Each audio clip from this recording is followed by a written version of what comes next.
in those areas. In other words, for no good logical reason, Adivasis have become synonymous with forests, and Adivasi politics itself has adapted to that perception by projecting itself as forest dependent. Now, if that is the case, then we need to ask, what does dependence on forests mean for the women? If you look at the actual life history of Adivasi women, you find that land use changes, in fact, impact much higher on women than they impact on men. And in fact, in climate change, land use changes are one of the most important and significant indicators of class orientation. Now, if I decide that I want to fight for my land within the forest, what is the composition of that household? The composition of that household is that most of the men till at least the early 2000s were going into urban areas to work. So the maintenance of the land and of household needs was largely done by women. So in fact, the small plot in the forest really was the basis of the social reproduction processes of Adivasi families. And the entire burden of those social reproduction forces, the social reproduction functions came onto the women. Now, one might ask the question that, how does this make Adivasi women distinct? Well, I would like to actually say that there are a whole lot of similarities between Adivasi women and other working class women. So, the land use changes, in fact, impact on working class women much higher than any other women in this country. Now, these land use changes are not automatic. They are not a process of, what should I say, natural. They are not a process of natural evolution, that some trajectory of development is being followed and people should naturally follow them because they look at that as a better lifestyle. Rather, they are part of a process of augmentation of forest resources through the process of control. Now, from the colonial times, that process of control was really in the hands of the state. But in the last 2 decades, what has happened is the privatization of forests. And the privatization of forests has in fact created a huge army of women workers. A huge army of women workers which is moving to the cities and also losing their control over their own land. Now, when I say losing their control over their own land, that doesn't mean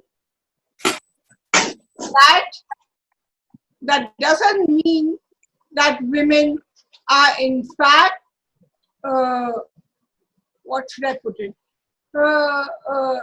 That women had land in their names. That doesn't mean that.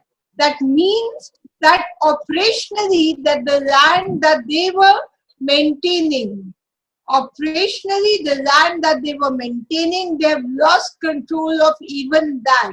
And because of that, the struggle of the Forest Rights Act took place, for the Forest Rights Act took place. Now, if we look at that process, it is very interesting to note that progressively the Adivasi women's workforce participation in rural areas has been coming down. And I've been noticing this since the data of maybe 2010. So after the big ecological crisis, when you have a move of direct privatization, of resources, and the second stage of reforms in the forested areas, you find that Adivasi families are not able to maintain themselves. And if Adivasi families are not able to maintain themselves, then they have to depend more and more on labor for their livelihoods, and this is true of women as well. If you look at the early 90s, when in fact the land use change was taking place,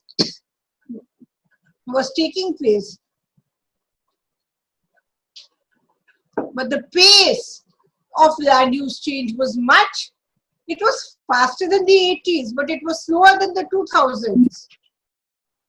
It was much slower than the 2000s. Women at least spent 5 months on their fields.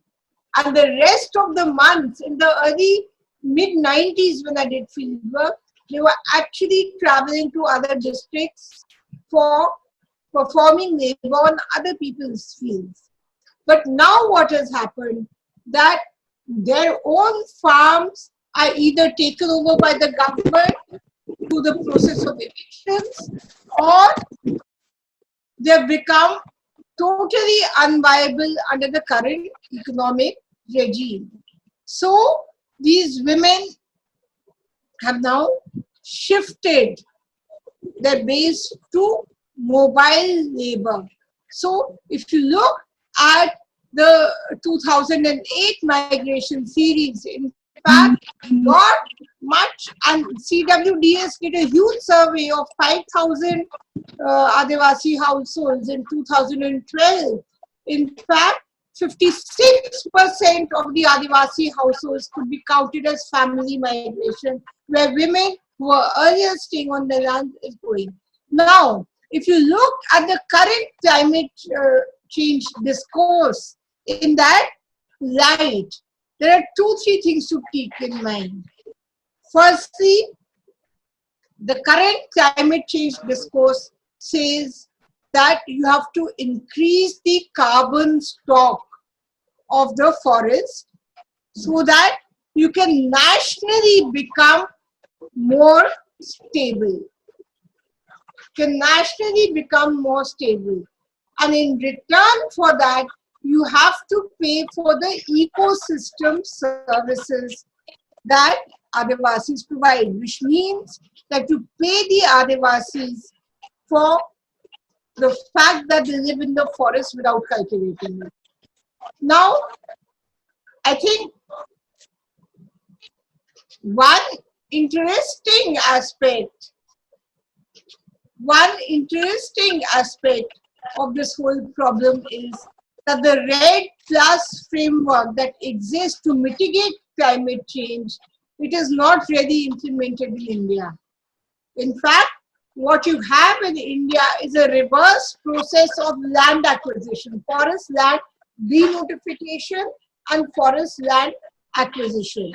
Now, that is one part of dispossession that is taking place, and that is going to have an impact on climate change. But RED Plus itself has a very, very negative impact on the life of tribal women in other continents, whether it's Latin America, Africa, and there's enough studies and data on this, because the discourse that is being pushed is that it's a very eco-feminist type discourse that women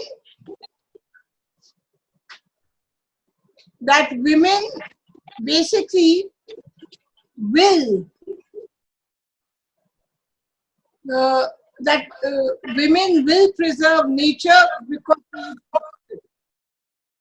now the point is that whenever women have had a reasonable chance for decent work, they've moved out of it. They've moved out of it because simply the burden of reproduction of subsistence is very, very high in the forested areas. So we found that a lot of Adivasi women, because of these various factors, were in fact getting integrated into the labor market and even being trafficked for it. Were being integrated and even being trafficked for it. That's the second thing. The third thing is that this integration into the labor market has in fact been jeopardized also. Because if you look at the strange survey that was done by the government of India in 2017-18, over which there was a lot of controversy. In fact, the number of Adivasi women, in fact, the number of Adivasi women in the labor force has come down by almost 10% between 2012 and 2018. At the same time, you have the Red Plus policy being enforced. What does the Red Plus policy actually say, which is the main climate change mitigation factor in the UN policy framework? What does the Red Plus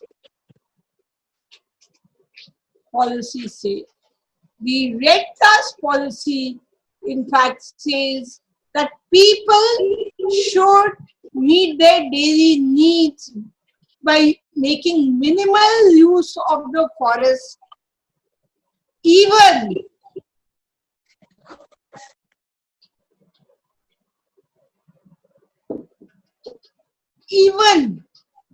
while they preserve the forest. And what should they be paid for? They should be paid for not using the forest, which means that if I'm living in the forest and preserving the forest, but my cost of the alternative is X, then I should be paid X amount. What I'm not paid for, what am I not being paid for? I'm not being paid for actually the labor that I do to preserve the forest. So in fact, what the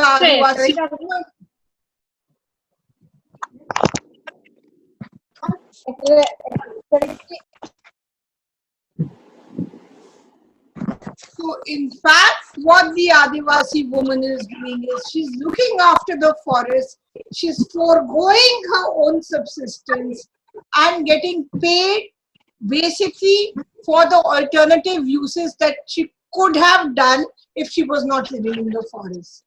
But she is not getting paid for the fact that she's maintaining the forest. She's not going to get paid for that, because that is meant to be a service to pay one earth to maintain the stability of the climate change system, which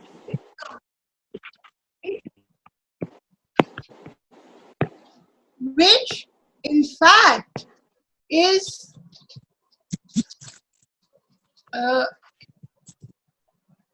what should I say, which in fact is working in favor of the big corporations. How? Because the amount of forest that you save basically earns some credits for the corporation who has bought the rights over that forest.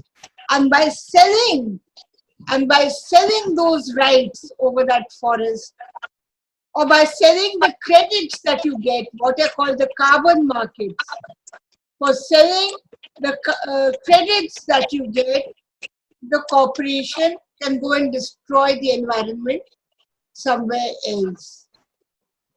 So that is what is called the carbon market. So what the Adivasi woman will be in fact required to do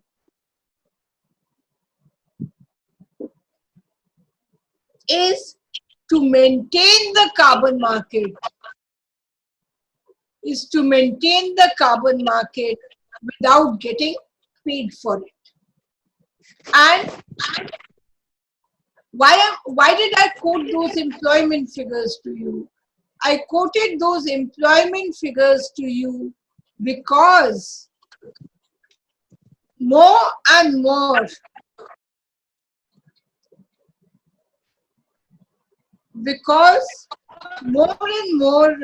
what should I say, Adivasi women are now getting out of the active labor force, which is they are getting out of paid work, partly because of the utter slump,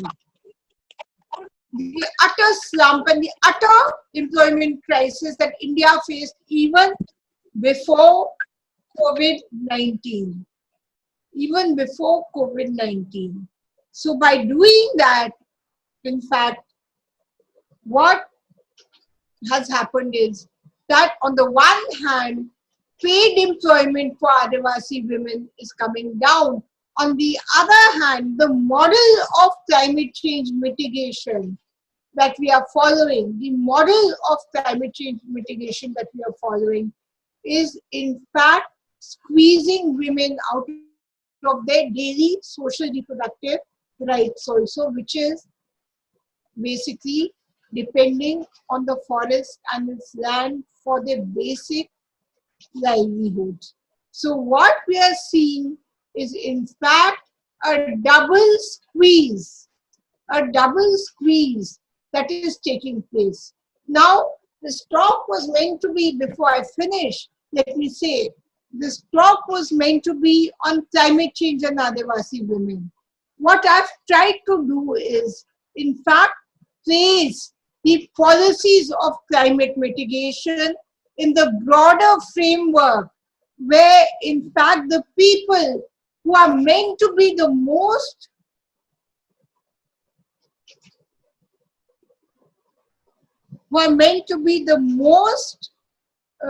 responsible for preserving what in middle class terminology is called untouched nature, are in fact being squeezed from both ends, because the climate change politics is driven not by the interests of the working class, but it's rather driven by the interests of the corporations. I think I'll stop there and take any questions that are there.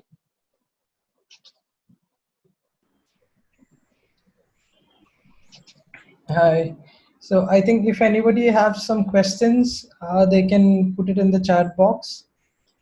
So, ma'am, thank you for the session. And I would like to ask a few questions. Yes. The first one is, how can we use ecofeminism as a possible lens to analyze the issues that Adivasi women or tribal women are facing? You want me to answer that now? How can we use ecofeminism? Yeah, that's one question. What is the other one?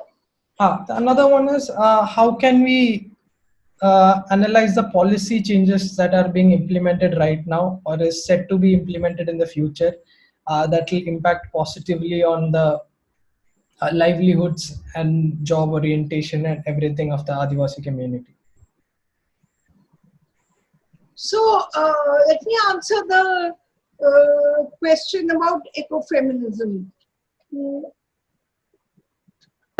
I think there's a big debate on whether ecofeminism is a useful trope to analyze this problem. I actually frankly disagree with it because the dependence of Adivasi women is structured by the social relations of production. It is not a natural tendency. It is not a natural tendency.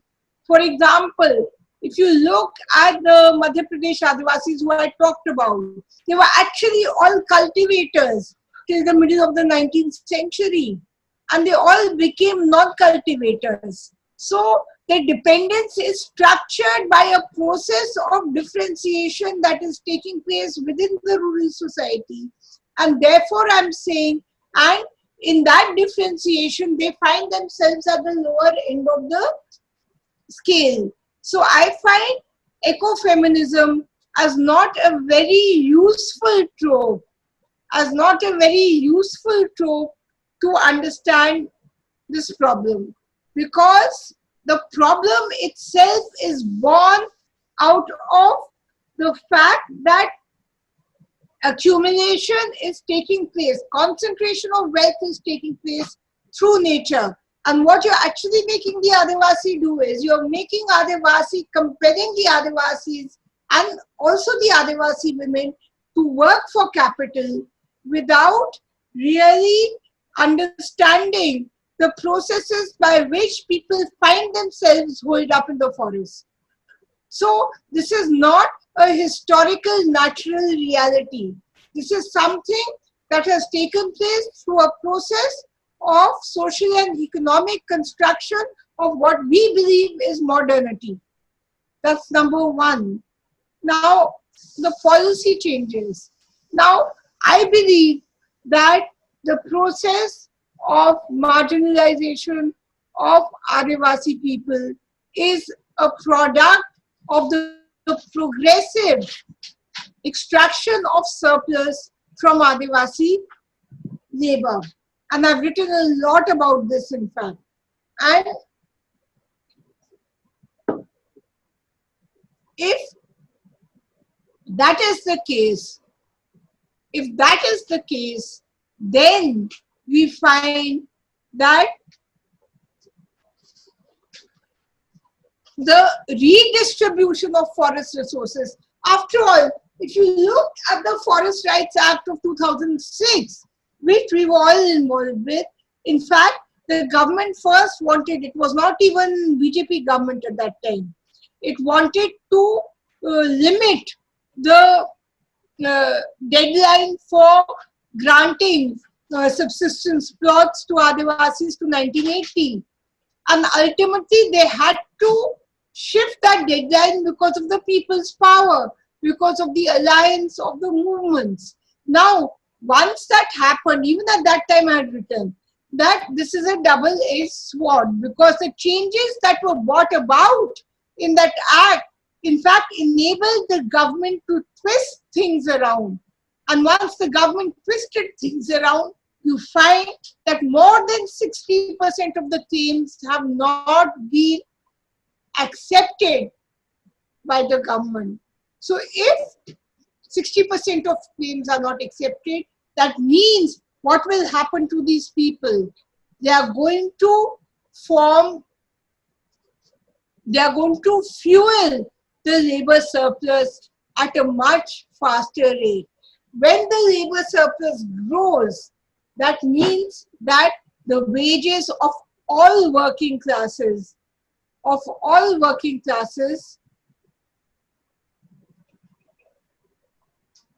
come down. If the wages of all working classes come down, and the Adivasis are the most discriminated because they are the most vulnerable of that working class, then they should disturb me. Then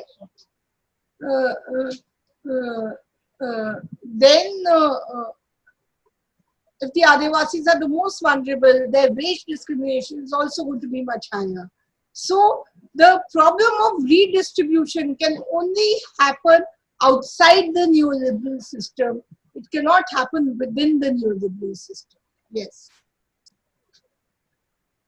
So there is another question by Sanju.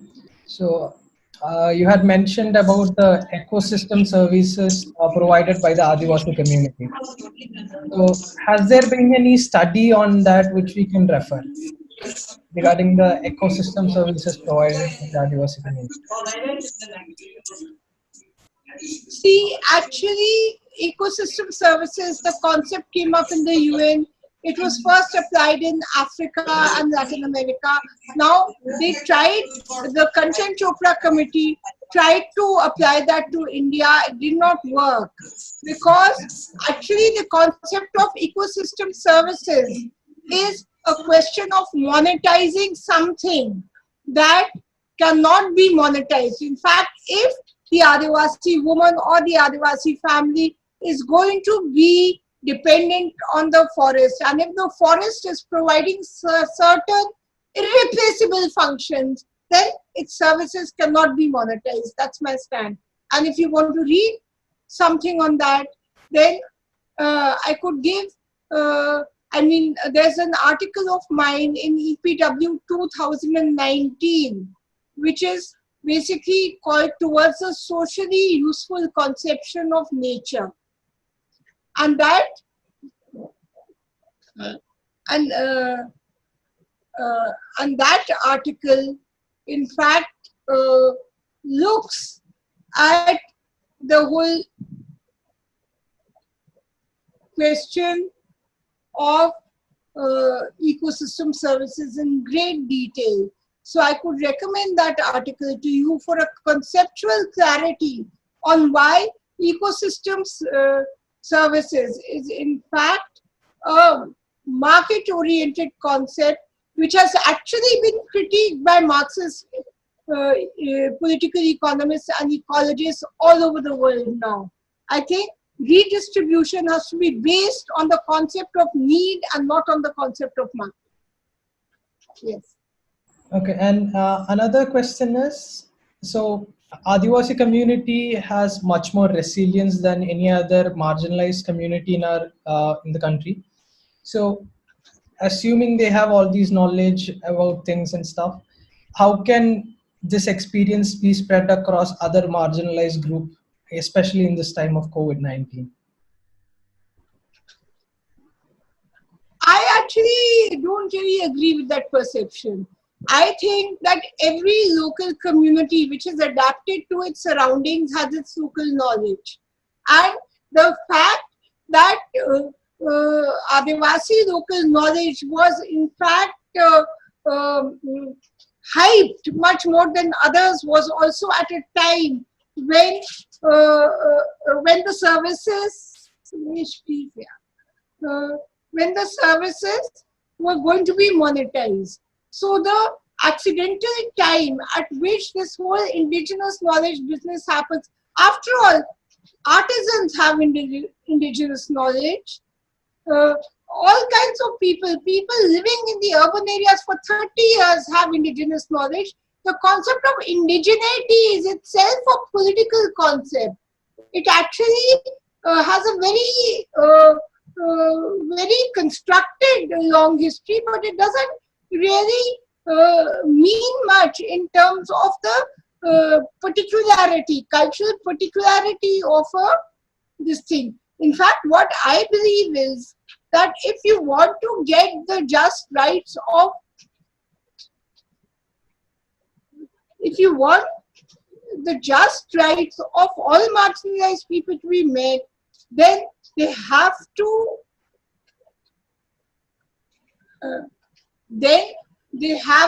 basically, the most oppressed people have to cooperate with each other and join hands to have a fair distribution of resources. Hi, Archana ma'am. I was the one who asked the question on resilience. So, do you mind if I clear the question once more? Yes. Yeah. So, what I primarily meant is that the people from Adivasi community, assuming that they have quite a lot of traditional knowledge, their resilience is high in terms of survival. So, in terms of survival, especially with the COVID-19 is getting worse as well. it is going to certainly affect the most marginalized people across the country, and especially people from the farming communities and so on. So considering that the people from Adivasi community with their traditional knowledge able to survive, so surviving the crisis is one of the most important things in regard to something like the coronavirus that has affected the globe across.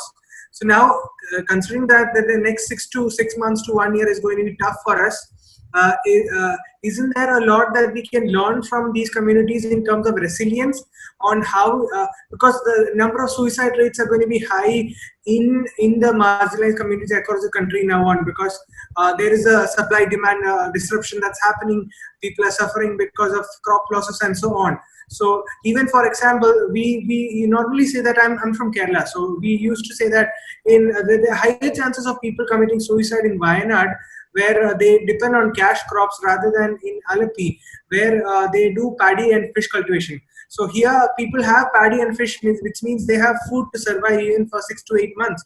But in a place like Wayanad, they don't have paddy and the basic protein. So there are the suicide cases are quite high. So this is the context that I meant, that isn't there a lot that we have to learn from the resilience of people from the community? Yeah, thank you.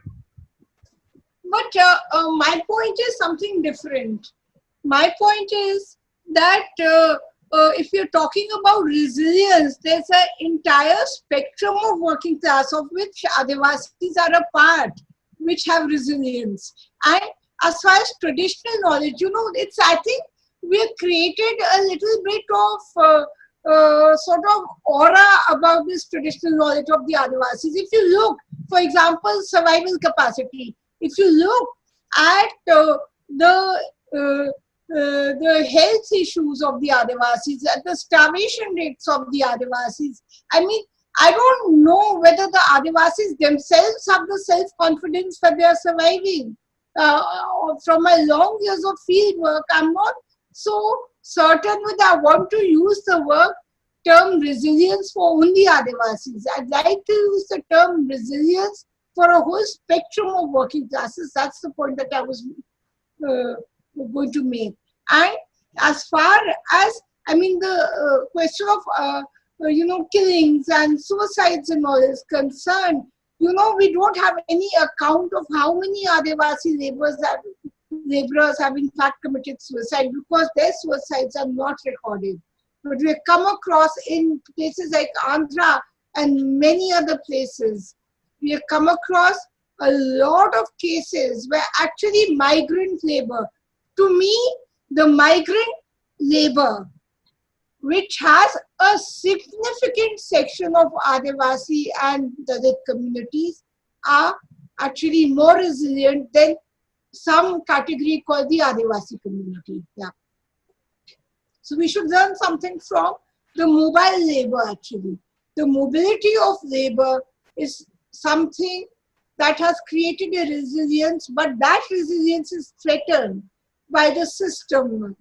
And the only way that we can actually look at it is look at Corona as basically a window to reconstruct a different kind of a social system. I think Corona is a big crisis, but Corona is also an opportunity to re-look at the way in which accumulation was taking place. And we should also look at it from that perspective. Yeah. Thank you, Archana. So there is another question. Can the Marxist principle bring changes to the Adivasi community? And if yes, how to implement that? How to implement means we should learn from history firstly. One of the big problems is, some of the oldest Adivasi organizations in this country are communist organizations. And Adivasi principle, Marxist principle, why it can bring justice? It can only bring justice because it is the only principle which allows several marginalized sections to cooperate with each other. That cooperation has to be organized together, which means that even class-based movements have to take into account the specific interests of the most marginalized people. So I don't say that everything that is happening from a Marxist perspective is correct. I don't actually agree with that perspective. I think that class politics has to change, but I also don't think that the Adivasi identity politics can benefit Adivasi people, because in all these long years it hasn't. Simply like that. Because Adivasis still remain a small minority of this nation, and therefore we need other people to be fighting and making alliances with the Adivasis themselves, declassing themselves, understanding uh, the Adivasi thing. And if you look at even the examples of Tripura or of Andhra Pradesh, I mean, you see many, or of Maharashtra, I think the woman organizer, Godavari Parulekar, she was not an Adivasi, but she has led one of the most successful Adivasi struggles by, uh, in fact, making Adivasi issue into a broad platform. If you don't make it into a broad platform, it remains an Adivasi issue, and I'm afraid that's not good for the Adivasis. So Adivasis are struggling, working class has to struggle, but the working class and Adivasis in quotes, because Adivasis are also part of the working class, have to somewhere forge a unity where they fight for each other. It cannot be that the working class only fights for Adivasis, but it can also not be that the Adivasis are left to fight for themselves. So by the Marxist principle, what I mean is that the graded or the segmentation of the working class into the most marginalized by the Marxist principle, in my understanding, the interests of the most marginalized should come first. Yes. One question is how to deal with the menstrual taboos that are existing in Adivasi women. How is the hygiene of menstruation being handled properly in the Adivasi community, and how is sustainability, or what is the scope of climate change into it? But why are there menstrual taboos only amongst Adivasi women? There are menstrual taboos all over the country amongst all women are not able to do this and that and the other things. I mean, your Sabrimala is also one example of that. So all I'm trying to say is that the way Adivasis have some very specific health issues, especially Adivasi women with maternal mortality and all kinds of other things. And we know that without the expansion of public health, none of these problems can be solved. It's not as if Adivasis are ignorant. Many times Adivasis are going to all kinds of places for all kinds of treatment because they have access to nothing else. That's what I believe. Because if you talk to Adivasi women, this. Secondly, it is true that the Adivasi customs are very exclusionary towards women. You know, this entire notion of an egalitarian, very good Adivasi society, it's a very problematic notion, in fact. It doesn't happen that way. So obviously, the transformation has to come within the concept of the Adivasi itself. Yes. Just one or two last questions. And one of them is, compared to other countries, how vulnerable is the tribal societies in India, and what is the base of comparison that we can make in it? Can you ask me both the questions together? Yeah, comparing other countries, how vulnerable is the tribal communities in India, and on what basis can we make this comparison? I don't think we can really compare. But I can tell you one thing, that even within the country, there are gradations. For example, if you look at Northeast, there's a big tribal aristocracy. Yeah. Whereas if you look at, the worst place, the first place where Adivasis were really butchered was the United States of America. Yeah. So, so I think nature-dependent people, many of whom are tribal people, are marginalized all over the world. And in India, more so because of the specific position of India in the international world in terms of its highly inequitous policies. Yes. Just one more question, I think. So, how severe is the gender gap in the tribal communities? Hello, am I audible? Hello. Yeah, it's very severe as any other community. Even if you look at the labor participation rate today, you find that actually the decline in the labor force, which has come in the last year's PLFS, the periodic labor force data, in fact, actually the Adivasi men have lost far fewer jobs than Adivasi women. So the gap is very, very high. There's a gap in terms of property, except for Garo, Khasi, Jaintia.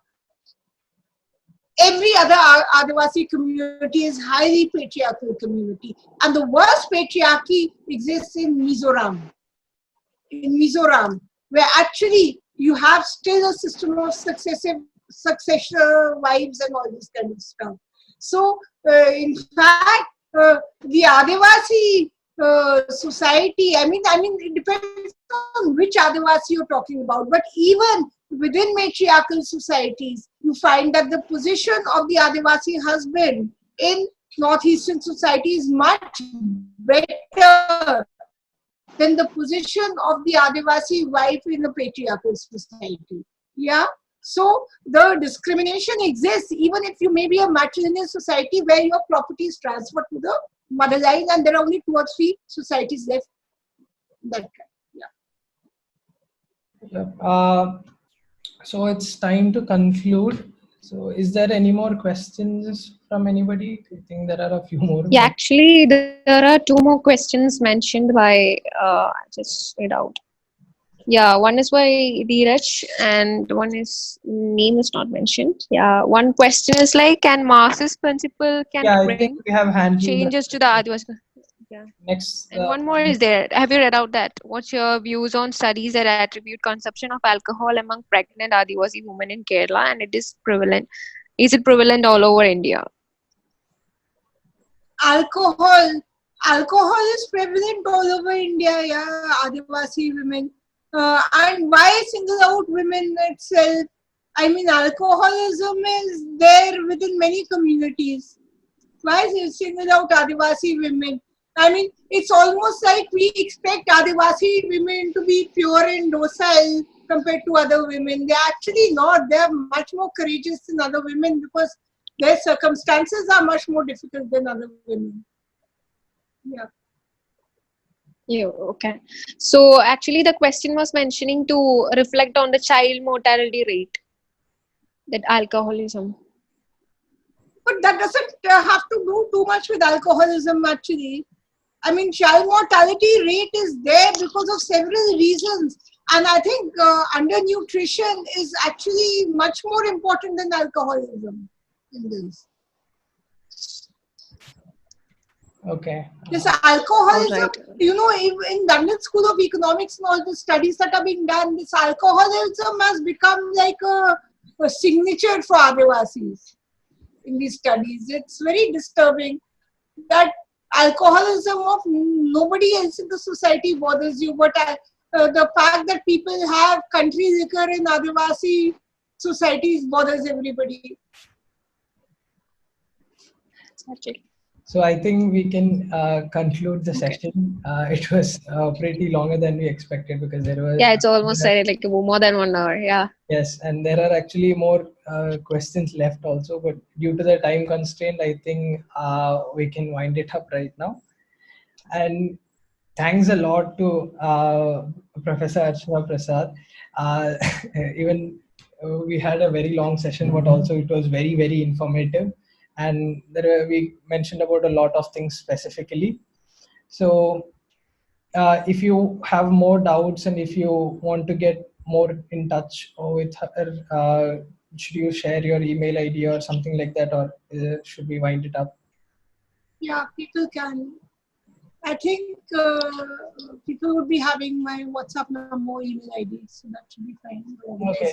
Anybody is requiring more details, so do text us. And once again, thanks a lot to Ma'am Archana Prasad. And hoping everybody had a very good session and everybody found something informative about these topics. Thank you, everybody. And let's wind this up. Thank you. Thank you. Thank you. Yeah.